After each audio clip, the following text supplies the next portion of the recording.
This is Chandra Smith. She was an LAUSD student with special education needs who fell through cracks in the system. The result of a suit filed in her name is a consent decree that the district is still struggling to comply with 22 years after it was signed. The year before this suit, California began its experiment with charter schools, claiming that this would give parents more choice. Today we ask, what was the effect of this change on students like Chandra Smith? Were these students given more choices, or were they left behind?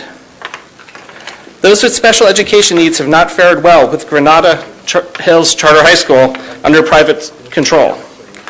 While 11.5% of students in California are enrolled in special education, Granada reported in 2012 that these students comprised of only 6% of their student population. Granada is clearly ignoring the needs of these students living within its neighborhood. The Charter School Division says that we should not pay attention to this data because it is families who decide what schools their child will attend. What they do not explain is why families like Chandra Smith's would avoid choosing a high-performing school like Granada.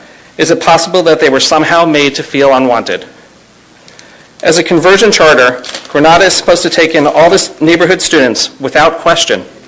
Therefore, the enrollment form should simply ask for the student's name, address, and age.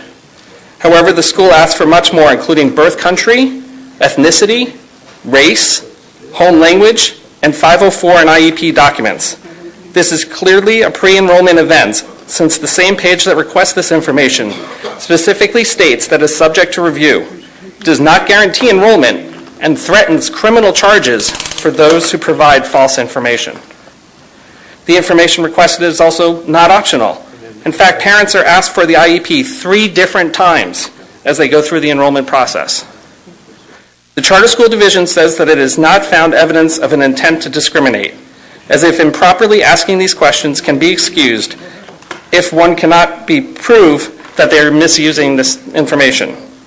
This contradicts their own advisory that states that requesting a copy of a student's IEP during the pre-admission stage creates an inference that the charter school may be using this information to counsel out students with disabilities. The independent monitor agrees and requires that all charters authorized by the LAUSD must state that the school shall not request or require submission of a student's IEP or 501(c)(4) plan prior to admission.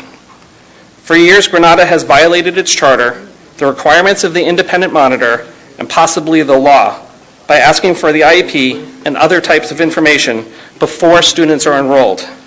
It is time for this body to stand up for the current Chandra Smiths of the LAUSD and ensure equal access to all schools, especially one that was formerly an example of a district success, but is now privately run with public funds. My resolution gives you the tool to correct this injustice. I hope that you will use it. Thank you, Mr. Peterson.